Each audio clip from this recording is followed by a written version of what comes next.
It is true that we now see this consciousness for which being means what is its own revert to the standpoint of meaning and perceiving, but not in the sense that it is certain of what is merely an other.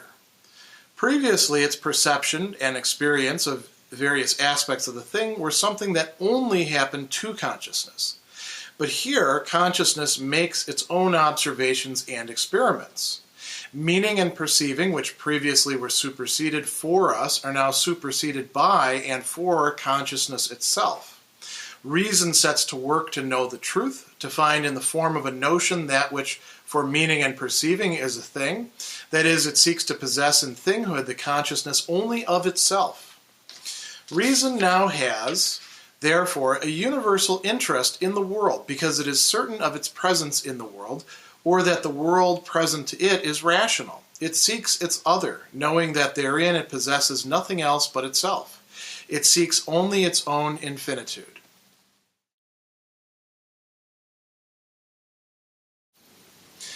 Now moving into paragraph 240, we're beginning a subsection of this massive section of the word reason.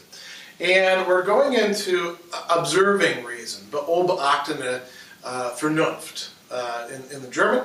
And so we're going to see in the next 3 paragraphs after this, and then this paragraph as well, Hegel setting the stage for what a lot of other paragraphs to follow is going to deal with. And so what we've got here is a little bit of outlining, but also sort of preliminary work. And in this paragraph, he's talking in particular about previous stages that we've already gone through and the activities that are associated with them. So meaning, meinen, was associated with the sense certainty portion that is the very first thing that we tried to engage in. Why? Because we thought that that was the most concrete, and it turns out that perceiving in that way turns out to be the most abstract. Then we moved on to perceiving as such, Wahrnehmung, perceiving the thing and its properties, right? And notice what he doesn't have here. He doesn't have the force and the understanding or any sort of reference to that. Could we read that in? We almost have to, in part because Hegel is going to be talking here about world as it exists for a reason. And what he wants to say is that we've got an activity that formerly had a particular meaning or significance to it, and it's been transformed now. And likewise, the object of that has been transformed as well. The operations are going to be somewhat different. So let's go through and see what he's actually saying here. He says, we see now that this consciousness, for which being means what is its own, right? Reason thinks that everything in a certain way is its own. It falls within the scope of reason. Revert to the standpoint of meaning and perceiving, but not in the sense that it is certain of what is merely an other. We see this dynamic, the consciousness has to exist in relation to an other, and the other is sometimes an other consciousness, sometimes it's the other thing, sometimes it's the other within, right? And so, what is being encompassed here as other? He says, previously, its perception and experience of various aspects of the thing were something that only happened to consciousness.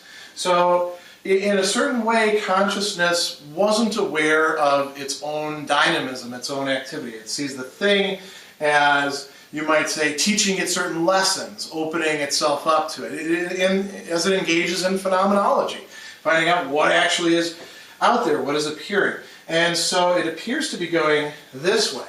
Reason, on the other hand, is much more active. So he goes on and he says, here, consciousness makes its own observations and experiments. So instead of merely perceiving, it directs itself to perceiving. Instead of merely having experiences, it deliberately goes about trying to have experiments, which is like experience, right? And he goes on and he says, meaning and perceiving, which previously were superseded for us, because they were just early dialectics, now are now superseded by and for consciousness itself. Now, remember what happens when we have a supersession, an Aufhebung. it's not that we completely leave it behind, it's that we transform it in the process into something that means more, that has a greater significance. We leave behind a lot of detritus, that's for sure. But we try to grasp the necessity of what was going on. And so meaning and perceiving are taken into, you might say, reason. All right, so he goes on and he says, reason sets to work to know the truth. Reason aims at finding the truth in the form of a notion.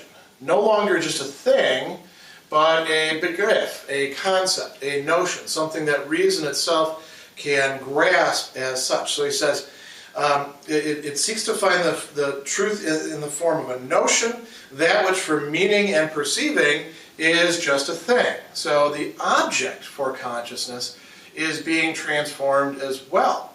It's not to say that things don't exist, but we have notions of things. We grasp things in our consciousness and thereby sort of unpack what the thing really is. So he says, it seeks to possess in thinghood the consciousness only of itself. So what's going on here is, you might say, a reordering or a prioritization of self over other. The self of consciousness. The self that is trying to find out itself through reason. So he goes on and he says, reason now has, therefore, a universal interest in the world. It is extending itself out into the world of things. Why? Because it is certain of its presence in the world, or that the world present to it is rational.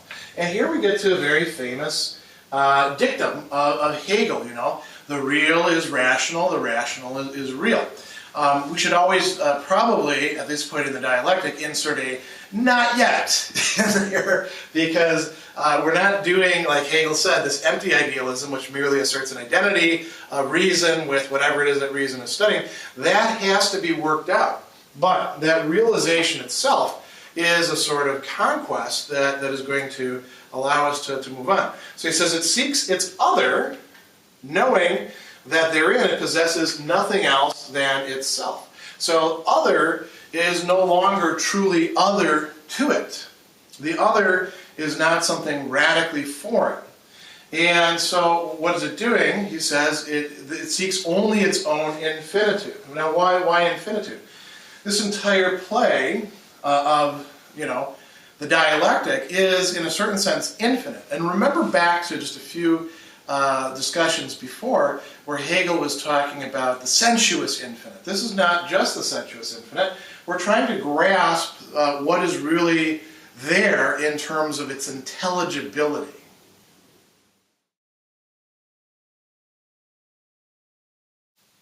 While at first it is only dimly aware of its presence in the actual world, or only knows quite simply that this world is its own, it strides forward in this belief to a general appropriation of its own assured possessions, and plants the symbol of its sovereignty on every height and in every depth. But this superficial "it is mine" is not its ultimate interest. The joy of this general appropriation finds still in its possession the alien other, which abstract reason does not contain within itself. Reason is dimly aware of itself as a profounder essence than the pure I is, and must demand that difference, that being, in its manifold variety, become its very own, that it behold itself as the actual world and find itself present as an outer shape and thing. But even if reason digs into the very entrails of things and opens up every vein in them so that it may gush forth to meet itself, it will not attain this joy. It must have completed itself inwardly before it can experience the consummation of itself.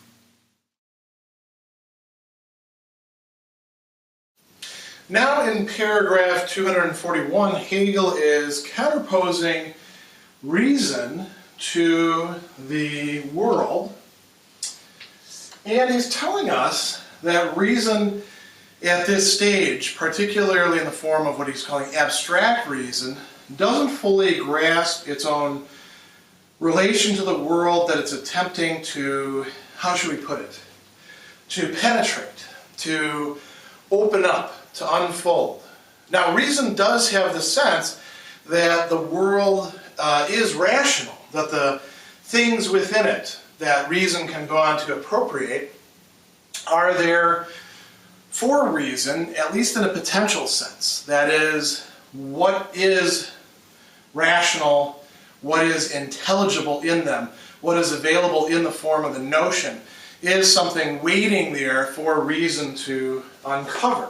So he goes on and he says, while at first it's only dimly aware of its presence in the actual world, it sees the world as something apart from itself, right? Reason's presence, let's put the presence over here, is something that it still has to make evident to itself. And that's not going to happen right away. So he goes on and he says, it only knows quite simply this world is its own. It strides forward in this belief to a general appropriation, right, of its own assured possessions, the things of the world, insofar as they can be understood, and also in a practical sense, insofar as they can be judged, so far as they can be prioritized, selected for and against, rearranged into different ways. They're there for reason. So the reason that we're talking about here is something that's quite tempting to identify with the beginning of modernity. But we can think about this also extending backwards into medieval and ancient times as well. So he goes on and he says, it plants the symbol of its sovereignty. It's a nice phrase right there, symbol of its sovereignty, on every height and in every depth. Now, of course, that's not super easy to represent on a blackboard, where you just have, 2 dimensions, but here's the heights and here's the depths. Whatever it is in the world that reason can appropriate and enter into, it will do so. Whether it's something, high like the heavens, or whether it's the infinitesimal, bits of things, or as we're going to see in later paragraphs and later sections, the human mind itself and reason itself. So he goes on and he says, this superficial, it is mine, right? This appropriation, saying, this is mine, this is mine, this is mine. These is not its ultimate interest. What is reason really striving for? Here we get something like what you might call, as other later philosophers have, a will to truth. Right? What is it that reason is really striving for? What does reason truly desire? Well, Hegel tells us right here. It's desiring a joy. The joy of this general appropriation finds still in its possession the alien other which abstract reason does not contain within itself. So long as there remains alterity, reason in a certain sense can't be entirely happy, because it can't be entirely what it is. Now, on the other hand, once alterity has been vanished or reduced, everything has been homogenized, reason can't really be happy either, because it needs what the other brings to it. So what we see here in Hegel, this is something really unique to Hegel's perspective, is this realization that you can't get away from the other even when making everything into the self. He says, reason is dimly aware of itself as a profounder essence than the pure I is. That's why I put the contrast here, right? So we've been dealing with the pure I up until this point, consciousness in a sort of abstract sense. And reason becomes aware that it contains more than the pure I, and not just an empirical shell, we might say, or instantiation that the pure I would give to a person, right? The phenomenal as opposed to the noumenal, if we want to use Kantian categories. Reason contains alterity and difference within itself, as Hegel's going to tell us here. So he goes on and he says, it must demand that difference, that being in its manifold variety, become its own. So all of the difference here has to become something for reason. That also goes back into reason itself. And it's a mistake in a certain sense, to represent things in this way, as if reason is actually outside of the world, because the world encompasses the conscious being, does it not? Right? But on the other hand, consciousness encompasses the world as well. And so the alterity involved here is something for reason that it must make sense out of. He goes on and he says, what does it want? It must behold itself as the actual world and find itself present as an outer shape and thing. So find itself, its own rationality, present in the world as thing, right? Ding in German. And what you're seeing here as shape is as a Gestalt, as, a shape of consciousness. So there's this dynamic interplay between world and consciousness, or world and reason going on here. And he says, look, even if reason digs into the very entrails of things, opens up every vein in them so it may gush forth to meet itself, right? Reason recognizes the rationality here and the rationality here, rationality here, keeps on doing this, devises processes by which it can keep on doing this. He says it will not attain this joy. It must have completed itself inwardly before it can experience the consummation of itself. So what it is that reason is, you might say, motivated by as desire, can't be realized until we work our way through the dialectical progressions.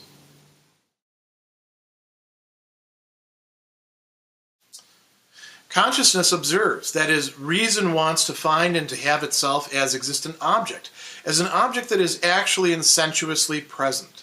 The consciousness that observes in this way means, and indeed says, that it wants to learn not about itself, but on the contrary, about the essence of things qua things.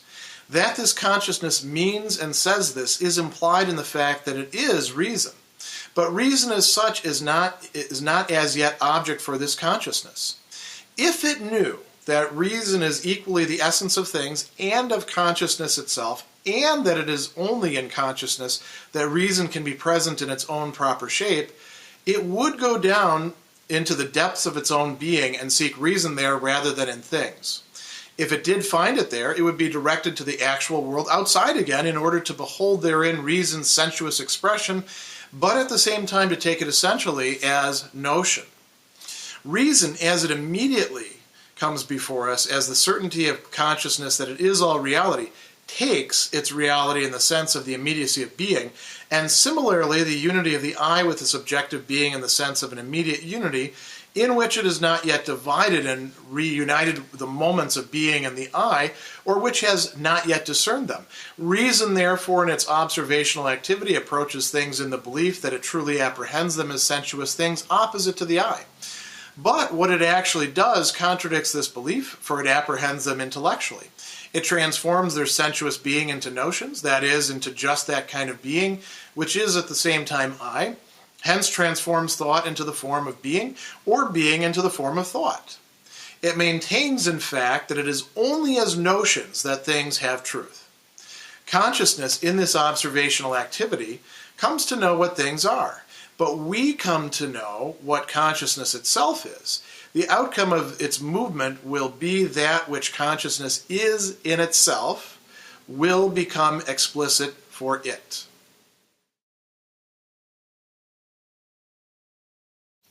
Paragraph 242 is laying out a predicament or a problematic of reason that now we've already seen sketched out, and it's elaborating one more aspect of it, we could say, and where we're going to go from here. In a certain sense, it's very, very optimistic, because it's saying, well, reason is mixed up at first about just what it's doing and what its role in consciousness is supposed to be. But Hegel's showing us behind the scenes what reason could be realizing itself to be, and so he's showing us the path ahead. So he says, that consciousness observes, reason wants to find and have itself as an existent object, an object that is actually and sensuously present. And how does it do that? By turning to the world that is objectively and sensuously present to it, and trying to find itself within that world. And it doesn't just, tabulate up a bunch of different things, perceiving the particulars. It tries to get to the essence of them. And we've seen this happen not only in, perception and the thing and its properties, but also in the force and the understanding section, in the previous sections of self-consciousness, where it's attempting to understand the social world. All of that is trying to get at this essence, as he says. He says it wants to learn not about itself, right? Consciousness observes and says it wants to learn not about itself, but on the contrary, about the essence of things. And why does it do that? Because it thinks, well, that's real. That has being. As opposed to just thought over here. Thought is, in a certain sense, the shadow of being. I want the real stuff over on this side. So he goes on and he says, it wants to learn about the essence of things qua things. That this consciousness means and says this is implied in the fact that it is reason. So this is something that is of the essence of reason, that it's seeking essence. Now notice what we've done there. This is going to be very important. Is all of essence, Wesenheit, on this side of the picture? No, because we just said that reason itself is in a certain way, an essence, or it has an essence, or it is essential, right? There's something to it that fits in there. And the question is, well, how is it going to take stock of that? At first, it's not going to at all, as we see. So he goes on and he says, reason as such is not yet object for this consciousness. It'll become object for the consciousness when it becomes reflexive, right? When it descends into what he's going to call in just a few sentences, the depths of its being. And what is it going to find there in the depths of its being? First, though, we got to say, well, why would it even bother to go into the depths of its being when it's got this whole wide, wonderful world out here to explore? That's a serious question, right? So he says, if it knew reason is equally the essence of things and of consciousness itself, and that it is only in consciousness that reason can be present in its own proper shape. Very important, right? Reason can be present in its own proper shape, or its gestalt, right? In its own form is another way we could think of this.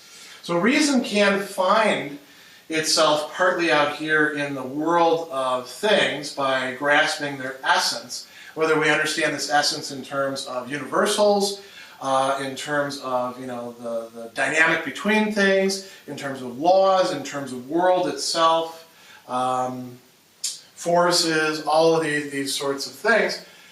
Or it can grasp itself in terms of its own proper substance, its own proper home. In a way, reason is both in and out of the world. This should remind you, by the way, of the force and the understanding and the inverted world discussion, right? When I say things like that. So you might want to go back to that section and think about it. That's why these previous sections that's not the only reason, but it's a reason why these previous sections were so important, because what they provided us with, once sublated, gets taken up into these further sections. So he goes on and he says, reason can be present in its own proper shape. It would go down into the depths of its own being and seek reason there rather than in things. So if reason truly understood its own nature, well, of course, if it truly understood its own nature, it wouldn't have to go seeking anywhere, would it? Right? We have something like the Meno paradox happening there. But insofar as it has a good inkling of where to go, it is going to seek its own nature within itself. Now, what is it going to find there? Is it going to find the pure reflexivity and the abstraction of the pure I? No, it's not. Because what makes it reason is the very fact that it is observing and connected with the outside world of things, which for it are now being transformed, as we saw in previous paragraphs, into notions. It has it's intellectually apprehending them, as Hegel says, as notions. It is, you might say, squeezing the intelligibility out of them and leaving the husks behind and appropriating that to itself. Very interesting and in some ways aggressive process, isn't it? So he goes on and he says, reason, as it immediately comes before us, as the certainty of consciousness that it is all reality, takes its reality in the sense of the immediacy of being. And what is the immediacy of being? The immediacy of being is this world of things and their essences. If we get away from immediacy, which we're always supposed to do, right, because everything's always mediated for Hegelians, then we're going to proceed to try to grasp what's happening here reflexively. So he goes on, the unity of the I with the subjective being in the sense of an immediate unity, right, the pure I, we counterpose to the world. We want to get away from that. We want to grasp these things in their relation. He says, reason, in its observational activity, approaches things in the belief that it truly apprehends them as sensuous things opposite to the I. Right? So it's seeing itself as the I. It wants to go out there and find what's out there for it. Think of like somebody playing, a video game, whether it's a 4X game or a first-person shooter or massive multiplayer game. They want to explore the world and see how it works and start thinking about how things are connected with each other. We observe, we learn. We don't just want to look at ourselves. I mean, some people might do a little bit of navel gazing because we provide ourselves with stats or things like that. But even those are, from a Hegelian perspective, are just sort of bare husks, right? So he goes on and he says, reason is approaching things in the belief that it truly apprehends them. What it actually does contradicts this belief. Why? Because it apprehends them intellectually. This is what it means to grasp the essence, to grasp them intellectually, to grasp them in their notions. This is what it finds in its own depths of being. A connection with the world and the things of the world that it can perceive sensuously, but also apprehend on a higher level intellectually. It can make sense out of them. It's not just an empty, circularity here. It's a well-stocked, let's use Descartes' term. He uses the term thesaurus, actually, which means something like storehouse or treasure house of ideas. That's what reason finds within itself. So he says it transforms their sensuous being into notions, into just the kind of being which is at the same time I. Hence transforms thought into the form of being, or being into the form of thought. So before we had an opposition between thought over here and being over here, and thought was of being, and so in a certain sense thought didn't want to think about itself because it would rather be over here with being where things are happening and it's much more exciting. But really what's been going on the entire time, just in order for thought to think being, it has to transform being into thought. And what it's grasping are not the things, as bare sensuous particulars out here, but what it can make of them. What it can transform them into. He goes on and he says, it's only as notions that things have truth. Truth doesn't lie on this side except insofar as reason has entered into it. It's a very important point. Reason can have certainty about these things, but they don't have truth in themselves. Truth comes when reason is on the scene, connecting itself up with them. So he goes on and he concludes, he says, consciousness in this observational activity comes to know what things are. But we come to know what consciousness itself is. Now, is consciousness out of the picture? No, it's consciousness that is coming to know what consciousness is. And we've seen this schema many times already in discussing Hegel's dialectics. Anytime that you have consciousness of the other, of the outside. It's also consciousness of self that is implicitly involved and can be made explicit. So he says, the outcome of its movement will be what consciousness is in itself will become explicit for it. That is the goal. That is how we're going to get out of this original predicament or problematic. Hegel, like I said, has just charted out the path that we're going to have to traverse in this section, observing reason.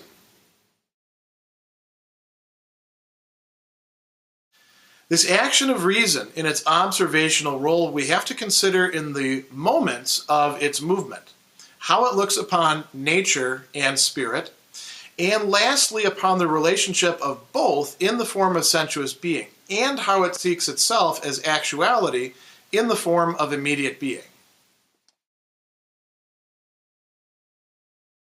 Hegel brings this subsection to a close in paragraph 243, which is very short, and in the Miller translation is slightly misleading, so I've got things here on the board arranged in a way that perhaps gives you a better sense of where we're going. He says that this action of reason and its observational role we have to consider and here we find that, right? So what are we doing? The path ahead involves reason as it engages in the action of observation. And we are ourselves observing reason, or we are being conscious of it as we're doing so, because we're doing a phenomenology, right? We're following out the developments of reason, and Hegel does have in mind here things that are identifiable with historical, or at least historically existing shapes of consciousness, right? Not necessarily with the grand dynamism of history at every single point, but quite often, recurring motifs, right? And so what is that going to consist in? So he's going to talk about the moments of its movement, and Hegel loves those terms, right? The moments are the things that are being distinguished from each other, and then united with each other, or connected with each other, or transforming each other, and there's a dynamism or movement there. What is that dynamism? What are we going to be observing reason engaging with?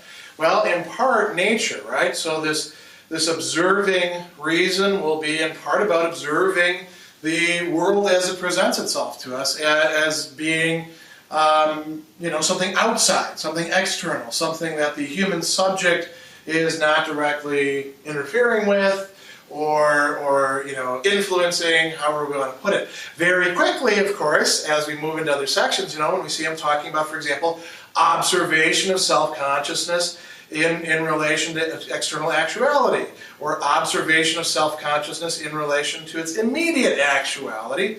We are already talking about the human being understood as, you might say, a natural thing. But this is going to lead us beyond to something that's not quite so natural, or at least its relation to nature is not quite so immediate and straightforward, and that is spirit, Geist, right?